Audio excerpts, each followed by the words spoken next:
Democratic development in Hong Kong has been a major topic since the transfer of sovereignty to China in 1997. The one country, two systems principle allows the Hong Kong government to administer all areas of government except foreign relations and defense separately from the national Chinese government. Many Hong Kong citizens became concerned about democratic development when the first chief executive of Hong Kong Tung Chee-hwa appeared to have mishandled this issue. Other democracy-related issues involving human rights and universal suffrage became the new focal point for the pro-democracy camp. Ever since the 1950s, the Chinese government has continually threatened the British in attempting bring any democratic developments in Hong Kong. Attempts to bring Hong Kong citizens onto the negotiating table by the British during the Sino-Anglo discussions were rejected by Beijing in the late 1980s. The last governor Chris Patten faced a great deal of opposition in changing the former colony's political system. 1950s, recent declassified records showed there were discussions in 1958 between British and Hong Kong governments to allow Hong Kong to be self-governed. These discussions had been related to the British expulsion from India and growing anti-colonial sentiment in the remaining Crown colonies. However, Zhou Enlai, representing the Communist Party of China at the time, warned that this conspiracy of democratization would be a very unfriendly act, and that the Communist Party wished the present colonial status of Hong Kong to continue with no change whatsoever. 1960s, China's leaders explicitly want to preserve the colonial status of Hong Kong. Liao Chenzi, a senior Chinese official in charge of Hong Kong affairs, said in 1960 that China shall not hesitate to take positive action to have Hong Kong, Kowloon and new territories liberated should the status quo be changed. The warning killed any democratic development for the next 3 decades. 1970s, in the absence of democratic legitimacy, the colonial government slowly implemented a system of advisory bodies by integrating interest groups into the policy-making during this decade, which enabled grievances and controversies to be discussed and resolved within a formalized institutional framework. 1980s, although full universal suffrage was never granted by the British to its colony before the handover in 1997, some democratization began in 1984. Following the historic meeting in 1979 between Deng Xiaoping and then-Governor Murray Micklehose, a Green Paper, the further development of representative government in Hong Kong was issued by the colonial government in July 1984. It included proposals aimed at developing a system of more localized government, which included the introduction of indirect elections to the LegCo the following year. The Sino-British Joint Declaration stated that the legislature of the HKSAR shall be constituted by elections.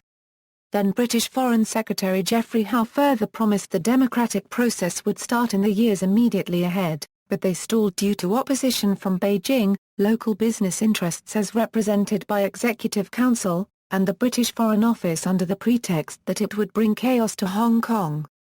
Declaring that full weight be given to representation of the economic and professional sectors essential to future confidence and prosperity of Hong Kong, the government proposed 12 legislators elected by 9 trade-based seats, all functional bodies commercial, industrial, financial, labour, social services, education, legal, medical and engineering the following year. Martin Lee and Sito-Hwa were among those elected in 1985. Democracy activists pressure groups, religious groups and community organizations attended a mass rally at Koshan Theatre in Hung Hom in November 1986. The rally is a milestone in Hong Kong's fledgling pro-democracy movement. One of the participating groups, calling themselves the Group of 190 Feet, demanded direct elections for LegCo in 1988, and a faster pace of democratic development after the handover. In 1987, many surveys indicated that there was more than 60% popular support for direct elections. The government, under Governor David Wilson, issued another Green Paper in 1987 proposing direct LegCo elections for 1988. However, the proposal was ruled out after a government consultation which came to the conclusion that people were sharply divided over its introduction that year.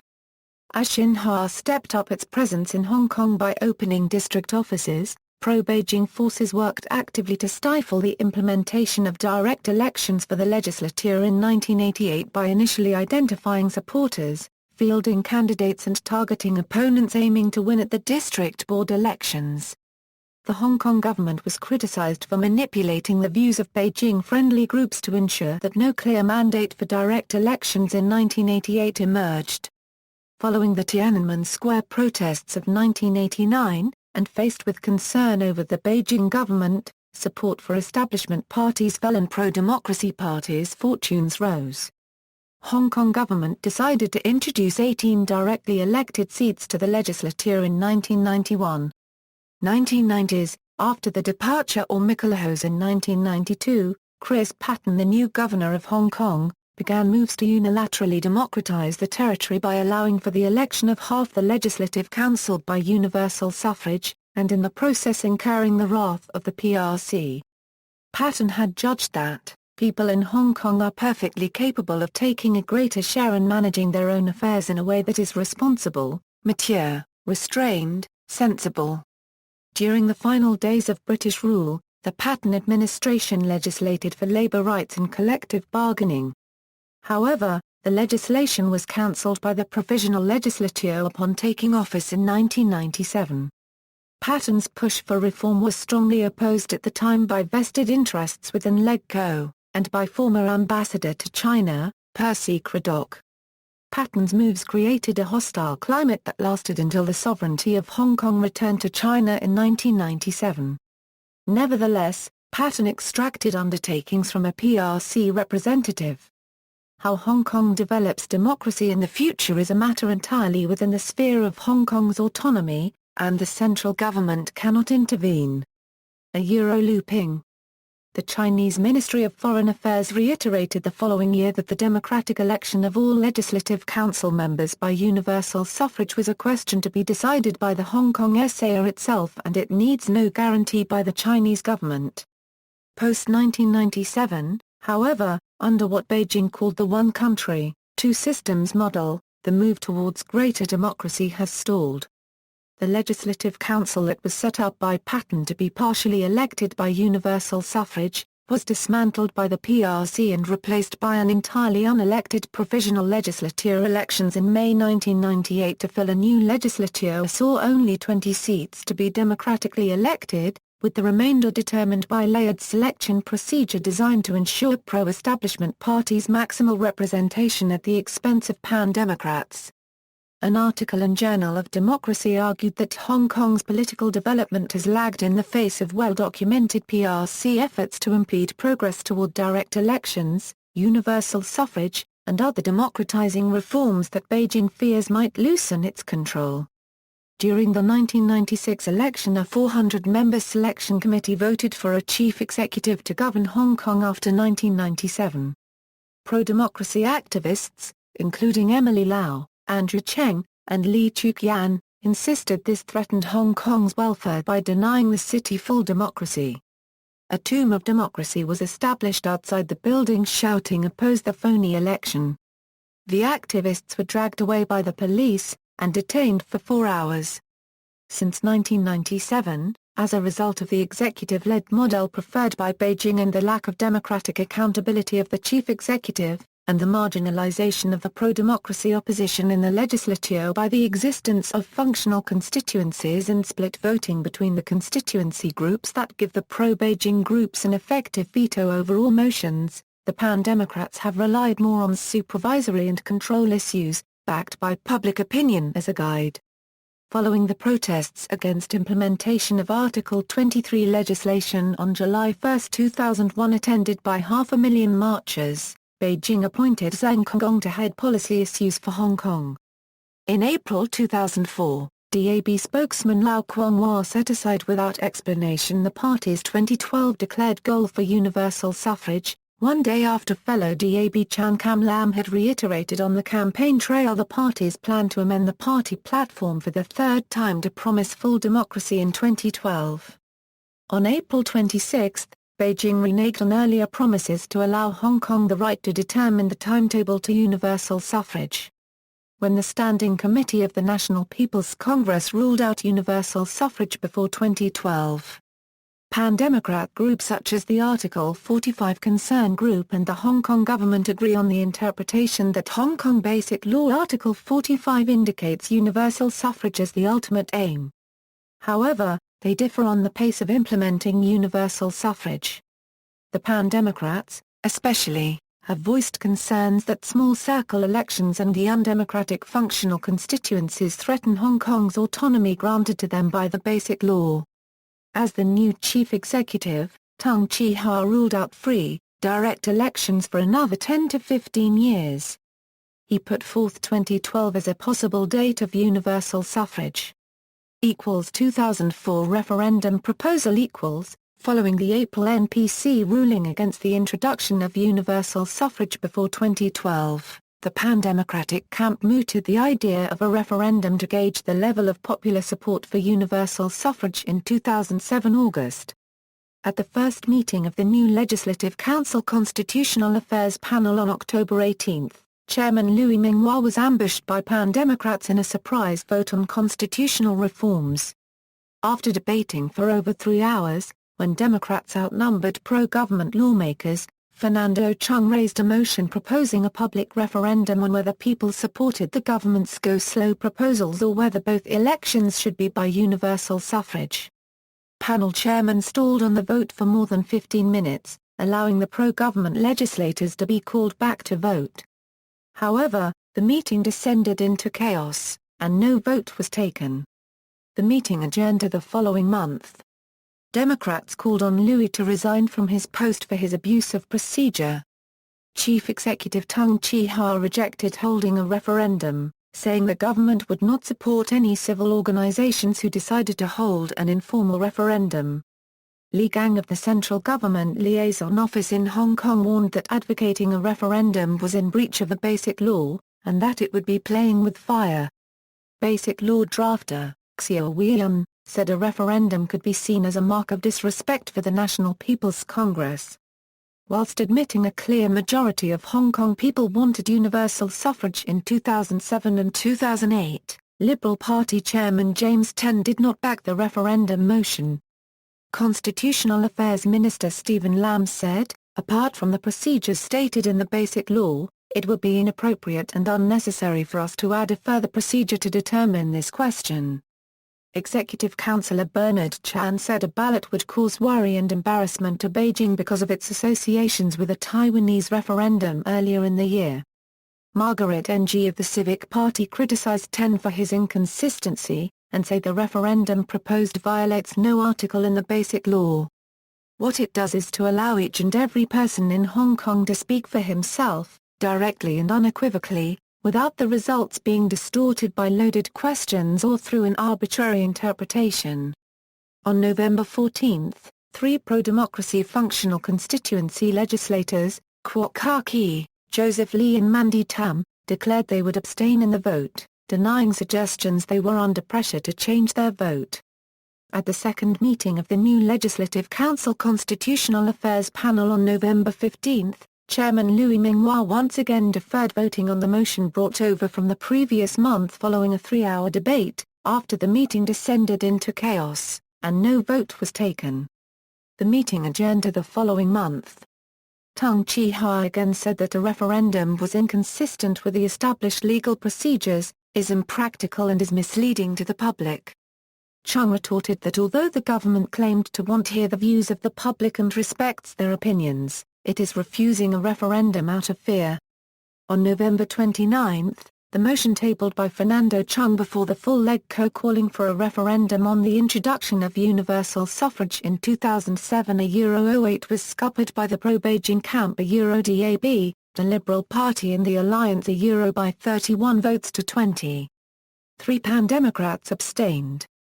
Martin Lee was concerned that Beijing may not have been aware of the strength of public opinion in Hong Kong on the matter of universal suffrage. Secretary for Constitutional Affairs Stephen Lam said that the government clearly indicated in its second report on constitutional development in February that more than half of the local population had expectations of full democracy in 2007 (08). He said the central government had already considered these wishes before delivering its April decision. 2005 reform package the government put out its blueprint for the so-called district council model for electing the chief executive and the legislature in 2007 and 2008. It suggests increasing the number of LegCo seats from 60 to 70. Of the 10 new seats, 5 will go to geographical constituencies. The remaining 5 will be elected among 529 district council members, including 102 government appointees. Chief Secretary Donald Tsang's fourth report on political reform on December 15 launched a 3-month consultation over the methods of electing the chief executive and the legislature in 2007-08. It looks into the size and composition of election committee and LegCo. Tsang indicated he will not consider any proposals which are in conflict with the Standing Committee of the National People's Congress's veto of universal suffrage in April. At the last minute, the government revised its offer aimed at securing votes for the blueprint's passage. The government promised on Monday to phase out 1/3 of appointed seats, or 34, in 2008. The remaining 2/3 will be abolished no later than 2016. Pan-Democrats blueprint In March 2007, the Pan-Democrats published their own blueprint, the mainstream transitional proposal drawn up with the support of 21 legislators in accordance with principles of equal and universal suffrage and reflected public opinion. They proposed that 400 elected district councillors would join the existing 800-member election committee, making a total of 1,200 members. Nominations threshold would be set at 50 EC members, and the candidate for CE would be elected in a one-person, one-vote election. Ultimately, the nomination committee would be scrapped. For the legislature, they proposed returning half LegCo seats by direct election in single-seat constituencies, with the other half determined by proportional representation. NPCSC resolution After the failure to achieve universal suffrage in 2007, the target of the Pan-Democrats has shifted to 2012. Pro-Beijing camp stated its preference for 2017. The Pan-Democrats are concerned that the lack of details regarding governance in Hong Kong after July 2047, when the one country, two systems 50-year guarantee granted by the Basic Law expires. On December 29, 2007, the NPCSC resolved that the election of the fifth chief executive of the Hong Kong Special Administrative Region in the year 2017 may be implemented by the method of universal suffrage. That after the chief executive is selected by universal suffrage, the election of the Legislative Council of the Hong Kong Special Administrative Region may be implemented by the method of electing all the members by universal suffrage. Appropriate amendments conforming to the principle of gradual and orderly progress may be made to the specific method for selecting the fourth chief executive of the Hong Kong Special Administrative Region in the year 2012 and the specific method for forming the fifth-term Legislative Council of the Hong Kong Special Administrative Region in the year 2012 in accordance with the provisions of Articles 45 and 68, and those of Article 7 of Annex I and Article 3 of Annex II to the Basic Law. The decision stipulated that the bills on the amendments to the method for selecting the chief executive and the proposed amendments to such bills shall be introduced by the government of the Hong Kong Special Administrative Region to the Legislative Council. Such amendments must be made with the endorsement of a two-thirds majority of all the members of the Legislative Council and the consent of the chief executive. The Asia Times remarked that both proposals for LegCo and for the chief executive hedged and with so many ifs and buts that there is no guarantee of Hong Kong getting anything at all.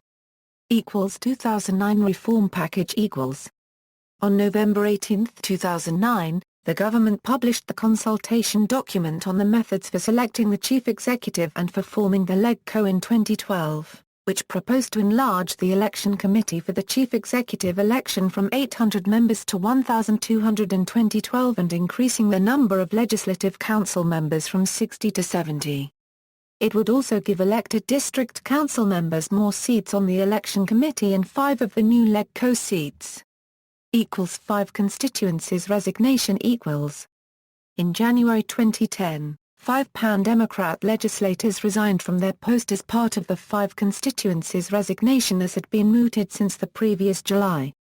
Albert Chan, Alan Leong, Tanya Chan, Longhair Lungkwok Hung and Wong Yuk Man tendered their resignations on January 26, 2010, with effect from January 29, 2010.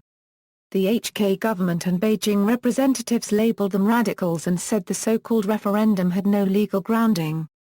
2010 amendments for LegCo vote equals. Key proposals remained unchanged when Chief Secretary Henry Tang unveiled the package to be put before LegCo. He said the government tried to find the maximum latitude to enhance the democratic elements of the 2 elections in 2012. He urged legislators to accept this golden opportunity because there was no room for further concessions. Keorg Siarang, head of the NPC's Hong Kong Basic Law Committee, said that the passage of the reform package would create excellent conditions for universal suffrage in the future. Constitutional Affairs Minister Stephen Lam insisted the 2012 electoral reform proposal is more democratic than the 2005 package rejected by LegCo, and more likely to advance the city's political system if approved. He said that the timetable of universal suffrage in 2017 and 2020 was not ideal, but was a practical one that is accepted by over 60% of residents. The 18 remaining pro-democracy legislators intimated their preparedness to vote down the package if no further progress was made on democracy.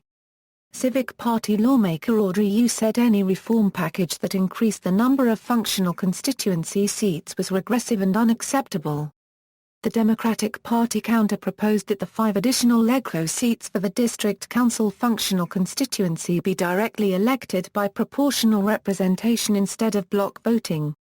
Moderate pan-Democrats formed an umbrella group, the Alliance for Universal Suffrage, counting 15 legislators as its members, asked for guarantees of the abolition of functional constituencies before they would accept an increase in the government's proposed District Council functional constituencies. Chief Secretary Henry Tang said the government would consider scrapping appointed district councillors if sufficient opposition lawmakers promised to support the 2012 political reform package. In May, pro-democracy groups were reported to have been in contact with mainland officials for several months to discuss ideas for reform. They quoted officials as saying that a statement on electoral reform beyond 2012 will be made, conditional upon LegCo's approval of the current package. There were highly publicized historical meetings between Beijing representatives and Democratic Party and the Alliance. 4 days before June 23 LegCo vote on the reform package, the official stance against the Democratic Party's compromise proposal softened considerably. Following a letter that Donald Tsang had written a letter the previous week to Xi Jinping, the South China Morning Post reported that President Hu Jintao had personally approved the revision, fearing further strengthening of the radical pan-Democrats in the event of a stalemate. With the Democratic Party support, the revised packages passed through LegCo after securing 46 votes on 24 and 25 June. The Civic Party, the League of Social Democrats, and one resigned Democrat opposed the resolutions. 2014 Hong Kong protests equals, see main articles 2014 Hong Kong protests and umbrella movement. Hong Kong electoral reform consultation. Timeline: July 1984 Hong Kong government releases Green Paper, the further development of representative government in Hong Kong, which proposes the introduction of indirect legislative council elections in 1985. September 1984 British and Chinese governments sign Sino-British Joint Declaration. September 1985 indirect elections introduced to LegCo. November 1986 more than 1,000 people join mass rally at Koshan Theatre, demanding faster pace of democracy after 1997. May 1987 Hong Kong government releases Green Paper on development of representative government, which suggests direct election to LegCo as option for following year. April 1989 Tiananmen Square protests of 1989. 1990 Hong Kong Basic Law endorsed by National People's Congress. 1992 Governor Chris Patten announces reform package for 1994 95 elections. December 1996 Provisional Legislative Council set up. May 1998 a Euro first post-handover LegCo election held, December 31, 1999 a Euro chief executive Tung Chee-hwa abolishes the Urban Council and Regional Council, thereby dramatically reducing the extent of democratic participation in government bodies. July 1, 2003 a Euro 500,000 join historic march against proposed codification of Hong Kong Basic Law Article April 23, 2004 a Euro DAB spokesman Lau Kwong-wah set aside without explanation the party's 2012 declared goal for universal suffrage, one day after fellow DAB Chan Kam Lam had reiterated, while campaigning, the party's plan to amend the party platform for the third time to promise full democracy in 2012. April 6, 2004 a Euro the Standing Committee of the National People's Congress rules out universal suffrage before 2012. November 29, 2004, a motion before LegCo proposed by Fernando Chung calling for a referendum to gauge the views of the public on the introduction of universal suffrage in 2007 a Euro 08 was scuppered by the pro-Beijing camp a Euro DAB, the Liberal Party and the Alliance a Euro by 31 votes to 20.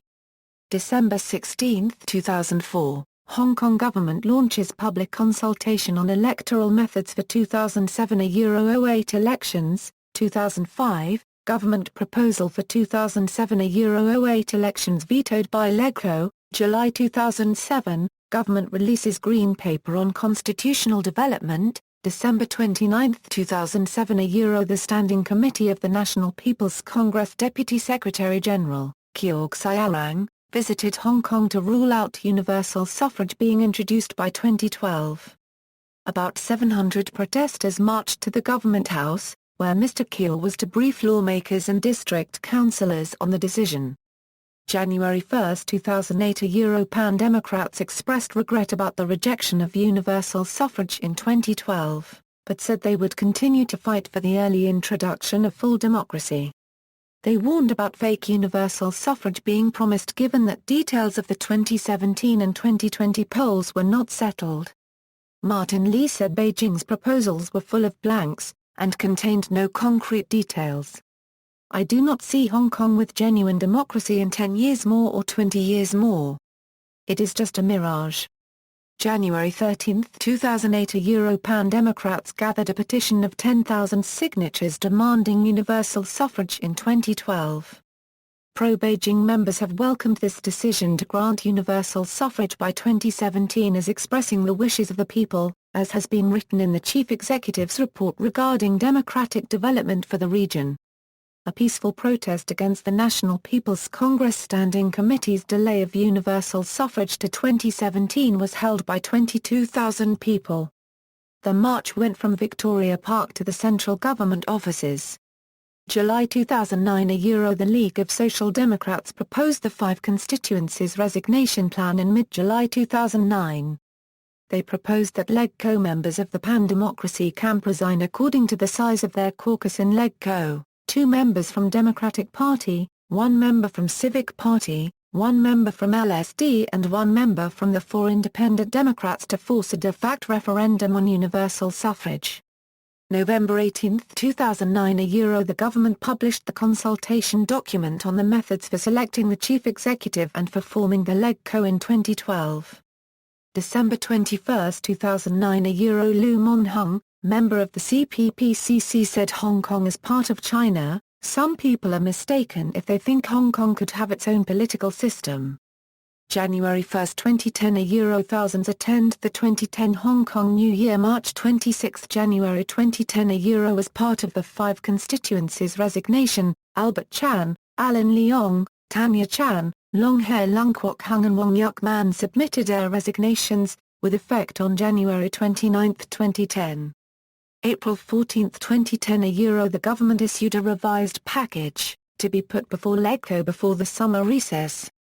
Democratic Party counter-proposed 1 person, 2 votes model for LegCo, May 2, 2010 a Euro 2010 March for Universal Suffrage, May 16, 2010 a Euro by-elections for the resigned legislators' seats. The 5 Democrats who resigned earlier was voted to return. May 26, 2010 a Euro Pan Democrats negotiation with Beijing, May 30, 2010 a Euro Act Now campaign, June 17, 2010 a Euro Elsie Lung corrected herself, saying the proposals did not contravene the NPCSC decision. June 17, 2010 a Euro Audrey Yu and Donald Tsang televised debate, June 19, 2010 a Euro Li Gang, Deputy Director of the Central Government's Liaison Office in Hong Kong, quoted as saying the proposals did not contravene the NPCSC decision, effectively giving green light to the HK government to endorse the Democratic Party proposal. June 24, 2010 a Euro amendment to method for selecting the chief executive passes LegCo by 46 to 13. June 25, 2010 a Euro amendment to method for forming the Hong Kong Legislative Council passes LegCo by 46 to 12. Gallery. See also, Politics of Hong Kong, Politics of Macau. Bibliography, de Galaya, Michael. Building a Backbone, Commentary, The Standard. Chong, Agnes. Hong Kong Marches for One Person, One Vote. OpenDemocracy.net, Chung, Christine. Political Party Development in Hong Kong, The Hong Kong Journal, Pepper, Suzanne. 2047, The Writing on the Wall, The Hong Kong Journal, The Promise of Democratization in Hong Kong, The 2007 District Council Elections, Legislative Council by-election, and Prospects for Constitutional Reform, and DI Hong Kong Report No. 12, December 27, 2007, National Democratic Institute for International Affairs, State Power, Political Theatre and Reinvention of the Pro-Democracy Movement in Hong Kong, Staging Politics, ch. 10. Agnes Shuk Mary Koo, Associate Professor of Social Sciences, HK University of Science and Technology, Cheng, Joseph USHEK. The Emergence of Radical Politics in Hong Kong, Causes and Impact. China Review, Volume 14, No. 1, Special Issue, Urban and Regional Governance in China. Footnotes.